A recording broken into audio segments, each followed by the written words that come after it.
on the Gamification Revolution. Hello, everybody. I'm your host, Steve Zickerman. It is a sunny and cold day here in New York, but I'm very, very, very excited to have you here. And I'm also excited to have our guest, Daniel Green, who's coming to us from, thankfully for us, the middle of the night in Sydney, Australia. Hi, Dan. Hi. Thank you for staying up, and thanks to all of you who are joining us live. And those of you who are not joining us live, thank you for tuning in. And for those of you who are here, please remember that in order to participate in this conversation, and we encourage you to participate, your questions, you can even come on camera if you've got a video camera and chat with us real time and ask us anything that's burning a hole in your brain. In order to do that, you'll first need to log in with one of your social networking accounts right here on through the platform that you're using, which is called Freecast. And once you're logged in, you can actually ask us questions and go directly to getting the answers from the experts, which is the awesome part about the Gamification Revolution. It's all about answering those questions. So glad to have you guys here. As many of you know, coming up in June, G Summit is taking place again for I think the 5th time, San Francisco, June 10th through the 13th. It's gsummit.com. And at G Summit, you can actually hear me and Dan and probably about 50 other people talk about engaging consumers and employees. It's a pretty amazing experience. And as a viewer of the show, you're entitled to a discount on the tickets for G Summit, and the code is GAMREV. It's right there, gsummit.com. Check us out. We're really, really excited to have you and have everyone with us. Okay, Dan, tell everybody, because I think many people don't know, what is the company WikiStrat that you co-founded? What does it do? So WikiStrat is a crowdsourced consultancy, and we sometimes call ourselves the world's first massively multiplayer online consultancy. We have a network of subject matter experts who are based all around the world, and they have a wide range of expertise that can be military related, politics, economics, finance, and the like. And what we're able to do is bring them together on an online platform where they can actually do forecasting scenarios, simulations, war games, and the like. So traditionally, in order to do these sorts of engagements, you had to pick, say, the 10 smartest people you could find on a topic, put them all on a plane, fly them into a room, and only one person could talk at a time. Someone made notes on a whiteboard, and by bringing them onto an online platform, we can have people working in their own time zone. They can be sitting in their boxer shorts in the middle of the night, working in their basement. It doesn't matter. And that's what allows us to bring this really special network together. And so we're not about predicting the future per se, but we're often about helping people map out big problems for governments or for corporations, and really get the perspective that comes both from a team of people all around the world and their own insights and perspectives, and also that magic of crowdsourcing, where two people come together, they each have one idea, and then that third idea emerges just because of the discourse they had. So you say that it's not about predicting the future, but maybe kind of mapping possible scenarios. So a third, right, that's the idea, to kind of understand all these different scenarios, and I've seen some of these. So my question for you is, why are people kind of, what are some of the issues that people have kind of predicting the future, laying out these different scenarios? It seems like we do these exercises all the time. Certainly corporate America does these exercises regularly, the government does these exercises regularly. How come we don't just have all the answers and know what's going to happen? Why couldn't we predict the Crimea invasion? So I think history tells us that that almost everyone can be really bad at predicting the future. And there's a great book by Professor Philip Tetlock, who sometimes makes the controversial argument that that a chimp throwing darts can be a more accurate predictor than humans. But I think one of the things that we discovered at WikiStrat was a big problem organizations have all around the world is groupthink. So they just get into this scenario where the most senior person in the room has a particular idea or a particular theory. And as a result of their rank or status, that just tends to filter down the organization. And so whilst people might come to the table with a range of different ideas, there's just someone who's able to talk a little bit louder than everyone else. And that starts to really control the conversation. And I think in places like America, especially when you talk about people working in the government, they have security restrictions as to who they can hire, and they have to hire American citizens. And so they often find themselves hiring people who fit a particular template, people who went to similar institutions or studied similar courses. And so I think the reason why we often don't have the answers is we accidentally, over time, build groupthink into our organizations. So you're definitely getting some encouragement from the chat, like Michael Finney, a regular viewer of the show, saying that the loudest voice is definitely a problem. So just kind of talking about this question, this construct of gamification. So you've got this challenge of trying to crowdsource a group of people who are subject matter experts who can help people deal with probably some pretty weighty things. I know from talking to you, like security scenarios and government structural scenarios and energy scenarios, all this kind of stuff. So how has gamification been used in this context? What's your experience with it? So the actual business model of WikiStrat is that we share revenue with the analysts who work on the engagements. But the reality is that WikiStrat for our analysts is in many ways a membership community where people come together because they really want to share and test their ideas and work on these scenarios. And so that means that what we needed to do was have a way of recognizing and rewarding and encouraging analysts when they join the community, especially when they're working on internal simulations. So whilst when you're working on a client commission simulation, obviously one of the motivators is that you'll receive a share in the revenue. We discovered really early on that we needed a way for people to feel the immediate benefits that come from getting rewards in a scenario where really what they're doing is they're competing against their peers for interest's sake, for academic reasons, for networking. And so gamification allowed us to codify some of the social interactions which couldn't necessarily take place when people weren't physically in the same space. Not only that, but it allowed us to be able. What's an example? So for example, it's not like you're turning in your work to someone who you directly report to and they're looking at it and they're giving you feedback. It's not like you necessarily feel like people can see you at a desk and see the hours that you're putting in, or that people can really appreciate all the things you did to get to your answers or come up with a piece of research. So some of those interactions naturally take place in online communities because people comment on each other's work, because people are able to express an opinion. But gamification gave us some extra mechanics to really codify some of that, from the ability to like comments and be able to track how much people appreciate your work, to an automated system being able to keep track of how much time you spend working on projects or how often you contribute to scenarios.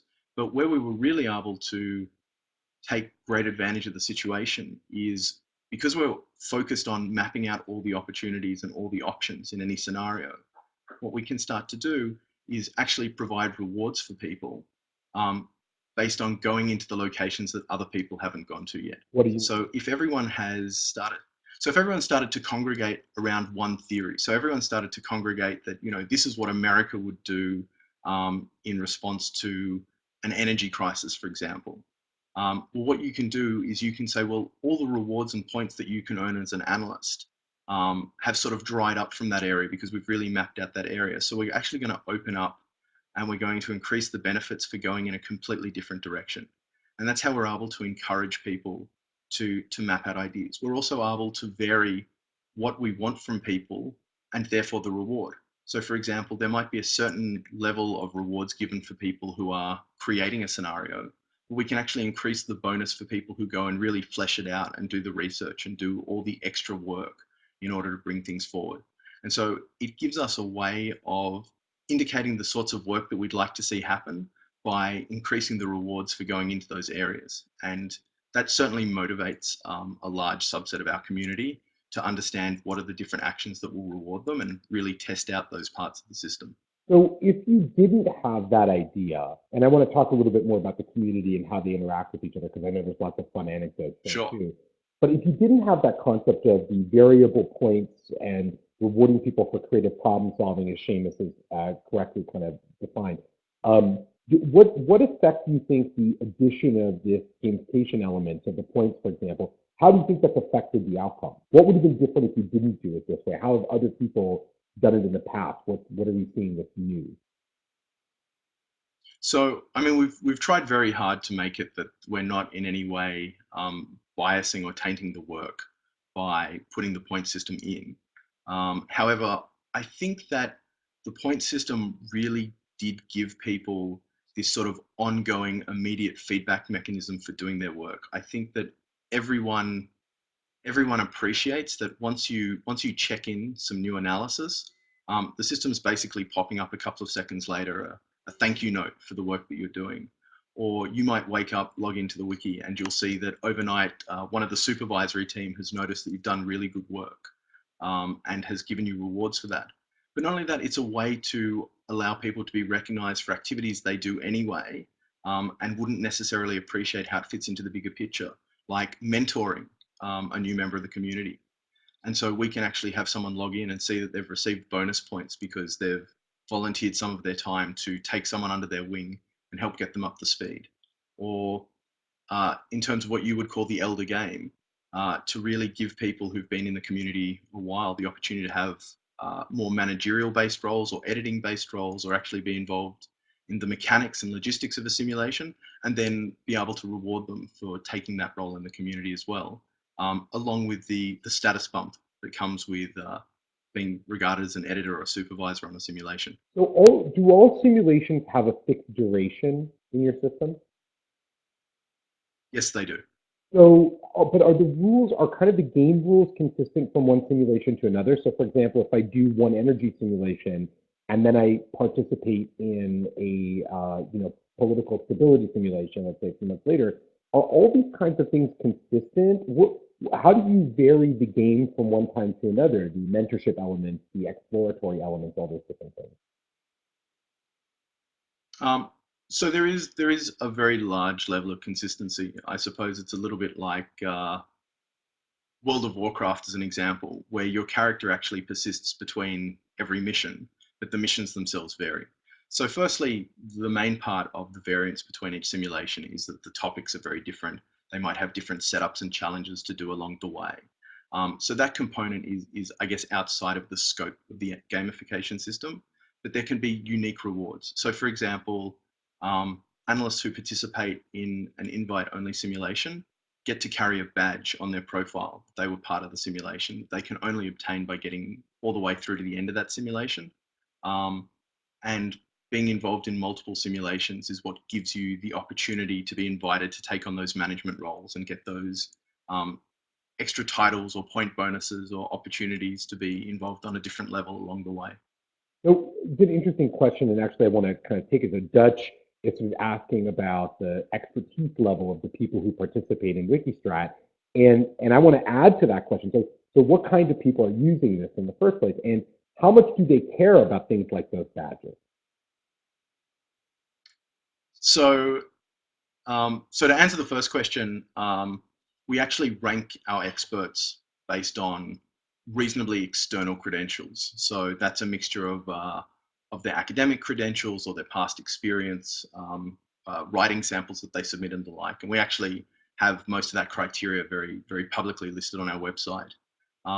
However, there is also within their ranks the ability to literally level up to become a level 1 expert, a level 2 expert, and that is based almost exclusively on participation with the system. And I know that people are often quite motivated because the system is telling them, you just need to contribute this many more pieces of analysis, and then you're going to hit level 2. I mean, anecdotally, we've had people who held very senior roles in government and military start using the system, come to us, say, look, can you just turn off this points and badges system? I think the whole thing is a little bit tacky. It's a little bit childish. I don't find it motivating at all. And these are usually the same people who 2 weeks later are sending emails going, is there a referee I can speak to? I want some more points. I did a lot of work last night. I don't understand why I haven't earned this badge yet. And even though we keep the criteria for about 90% of our badges, you can actually see in the system what you need to do.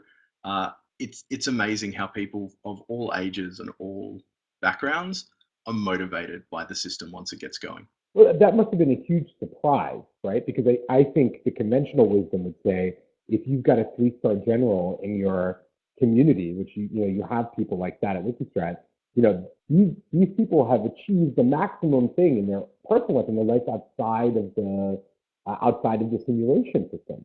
But why do you think, what do you know about why they care about that inside here? What's pushing, what's driving them?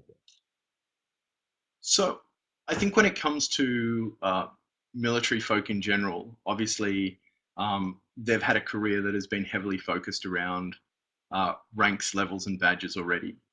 Um, I would actually guess that when it comes to some of the senior people, based on conversations we've had, they appreciate the challenge of being able to sort of go through a process again, having to re-earn some of their credentials, having to actually work their way up the system again. I think sometimes it takes them back to an earlier point. If you hit 4-star general, which is the highest rank you can get in the US, for example, um, that's it. There isn't really anywhere else to go. And so I think sometimes they can come into a system, and we've catered, and we respected who they are in real life. That's why we have external criteria for your initial rank, and that's why a 4-star general will come in as an expert, and a very bright PhD candidate will come in as a researcher or a contributing analyst. But there is that opportunity to sort of come into a system and say, okay, I guess I've got to start re-earning some of my credibility and moving up the ranks from scratch. This is a new challenge. I think it's very interesting, right? And Dutch talks about this, follow-on question talks about it as re-credentialing, right? So this is fun. We get to start again, and Dutch echoing that experience in civil service, which I think he has some experience with. My question for you now, and Dutch's question, so how do we take that, or how do you take that, or do you have any plans to take that from inside of WikiStrat and to outside, the world outside of WikiStrat? What about when we're not sitting in front of the system at home? How do you extend that that credential, that sense of success, or that level outside? What's some of your experience with that? So I know that analysts appreciate being able to leverage their status and the brand of WikiStrat in order to promote themselves. And obviously, we're happy to verify what someone's rank and status is, and some of our analysts are listed on our website. So we've seen situations where someone sat down to be interviewed by a major broadcaster, and their name will come up, and then it will actually say underneath WikiStrat senior analyst. And then after that, it will say, oh, and former deputy national security advisor to India. So we know that at almost any rank, people appreciate being able to leverage their status, but especially when it comes to some of the more junior members of our community who are just starting out in their career, they really appreciate the fact that they can externally say to people, oh, I'm with WikiStrat and I'm a contributing analyst and I've actually just hit level 2. And we know that people are actually putting their community stats, sometimes on their CV, on their website, and using it externally. So obviously, I mean, it sounds like obviously you built something that people take quite seriously, and that is based somehow in some sense of reality. Can you comment on, how do you foster the idea that this credentialing system is real? Because when you started, it was something that you completely made up, and now people are treating it like it's a real thing. How do you make that transition? What advice would you give to people looking to make that transition to reality? So I think these days, the reason why people see it as real is because they see other people using it publicly and then they follow suit. And I think the snowball effect is very legitimate with these sorts of things. Um, I would be honest enough to say that part of this just happened naturally without us realizing it. We held a meetup in Washington, D.C. about a year into building the community. And we mostly invited younger members of the network because we just wanted to let them meet us and get some feedback and, buy them a drink. And we said, let's go around the table and everyone should say their name.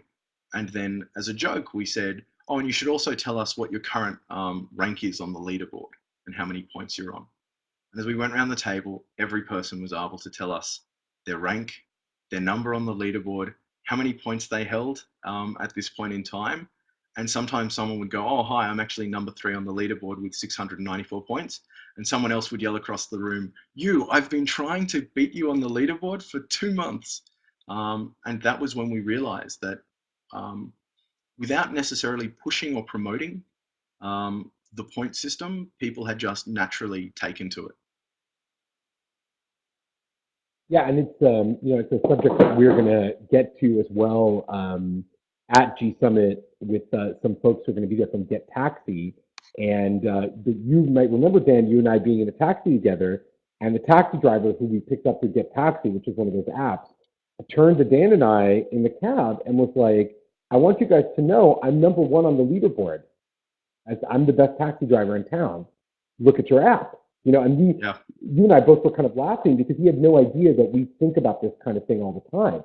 And I guess what's funny is, I think leaderboards come in for a lot of criticism from people. They're often kind of controversial, and people say, oh, they could be negatively influential. And without discounting any of those things, in some situations, they really are good at driving people's behavior, right? Like in your particular case. Is there anything about the leaderboard design that absolutely. All the that you would take away in WikiStrat that you might make better, or you might adjust, or things that you guys have done over time to make it more effective?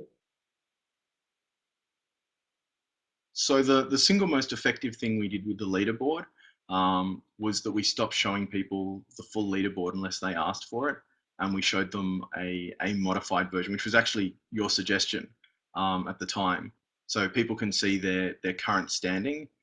They can see a couple of people above them and a couple of people below them. Um, I think once you started doing that, it actually made progression something a lot more tangible.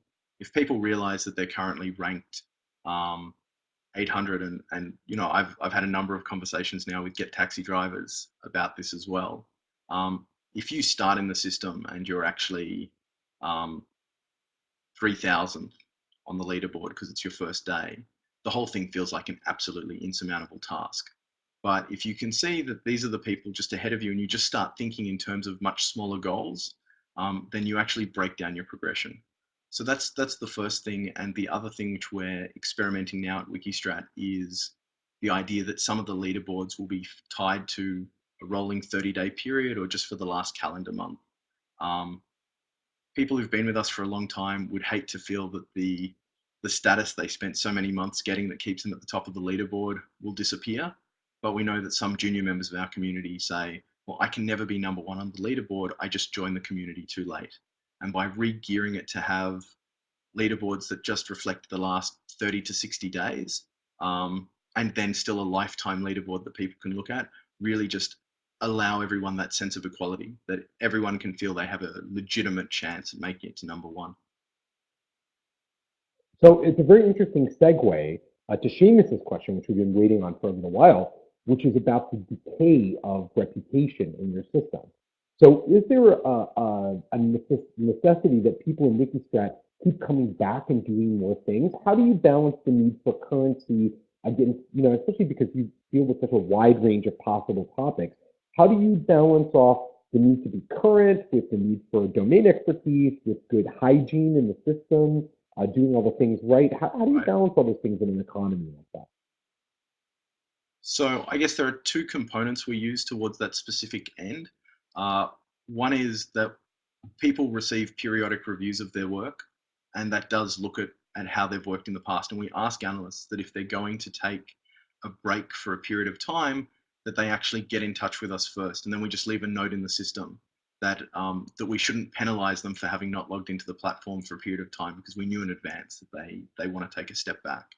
And we have in the past suggested to analysts when we're bringing in that they might enjoy jumping into an internal simulation we're running. We probably run at least 2 simulations a month just for fun, just for the community to do some blade sharpening, as you might call it. Um, and so that's a good way to try and keep people current. We also have something called the active badge. So you need to have used the system a certain number of times in the last 60 days to hold that badge. And there are certain special privileges that come with being an active member of the community or holding the active badge, such as the ability to read certain past simulations that we might otherwise lock off from the community. Sometimes we'll give people a 24-hour head start on an upcoming simulation as a reward for holding that badge. But that also can be a shorthand way for us to see that, oh, an analyst holds the active badge. That means that in the last 60 days, they actually engage with the platform on a number of times. And we have certain limiting mechanisms that don't allow you to hit the active badge in just one day of use and then come back 2 months later. So So it's very interesting. A lot of the stuff that you've been talking about is about preserving the integrity of the community, which is really, you have kind of like Right. in my mind, you have sort of these dual things you're trying to do with your gamification system and the point system. You're trying to serve your clients and you're trying to kind of preserve the integrity of the community. How do you balance those two things off? Because isn't there a temptation, just to, for example, like push really hard, for example, to get people to just like do more content, like have the analysts just churn out 30 times as much research? Wouldn't that be a measure of success? So how do you balance those things up? Quality, frequency, community. What's the secret sauce there? So the easiest way of doing that is that the really good points are granted by your peers for quality work, or by the supervisors in a simulation. So whilst editing a page might land me 1 point each time I contribute new analysis, and I might get another point each time I add new ideas, there are also certain rate limiting and cap mechanisms at play.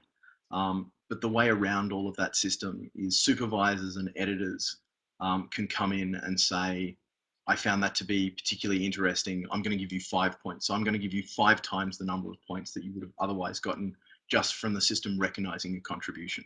So in order to shoot to the top of the leaderboard, you are having to do work that is recognized as quality. And we keep a team of editors who actually make a point of reading and checking everything that comes through. So we're working really hard to make sure that people aren't losing out because we haven't seen their contributions. And then the final part of the business model is we actually do some of our payments via a prize pool. So we might offer you as an analyst working on a client simulation X dollars for your participation. However, there might be a cash prize pool of $5,000 or $10,000 that's also at play, and you understand that by engaging with the community, you may win a prize. Now, obviously, you and I both know the SAPS model that you promote quite well, and I understand the problems of stuff per se, but we also have to recognize the reality that we're a commercial enterprise and we're charging clients for the simulation, so it's only fair that we share that revenue amongst the people doing the work. But prizes become another interesting way because whilst some of the prizes are tied to points, a lot of the prizes are tied to quality or to achievement. So we might ask the client what they thought was the most interesting idea that came out of the entire simulation, and then there'll be a prize awarded to all the analysts who came up with and worked on that idea, or what they thought was the most dangerous idea that was shared, or the most You wacky did, idea that actually was quite plausible.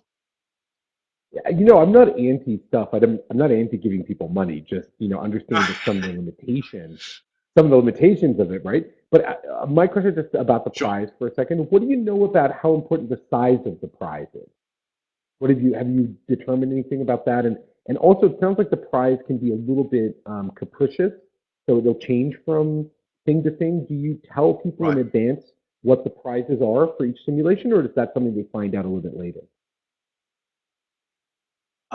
No, we don't tell people what the prizes are before a simulation starts. And sometimes the prizes are not always cash. Sometimes they might be book prizes and the like, which in an analytic community is valued quite highly. Um, Right. it's not designed to be the primary motivating factor.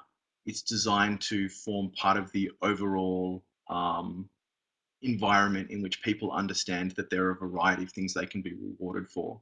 And I think we learned really early on that part of what makes it a good gamification system for us is a little bit of obfuscation as to how the system works. In that if people know exactly what all the prizes are and exactly how it's going to work and exactly how everything will be rewarded and exactly how many points they'll earn for every action, um, they can make calculated decisions based on that rather than just acknowledging that it's designed to make the experience more fun and engaging and just rolling with it. So they'll start kind of not gaming the system necessarily, but really focus on maximizing the system, right? Which maybe isn't exactly what you're after. I know, Dan, that a number of Right, people and just commented in the maximizing the chat system today. without regards to quality. Yeah, exactly. I know that a number of people in the chat today have been saying that they would love to join WikiStrat actually as an analyst, if only they could. Hopefully for anybody who's here, they can go to wikistrat.com, right? Follow you guys on Twitter on @WikiStrat if you want to be more engaged. And I got to tell you, every time you talk about this, I get so excited about it. I think if I only had some time, I would join you as an analyst and find out just how bad I am at predicting the future. So with that, we kind of reached the end of our time. Oh, well, you know what? We'll try.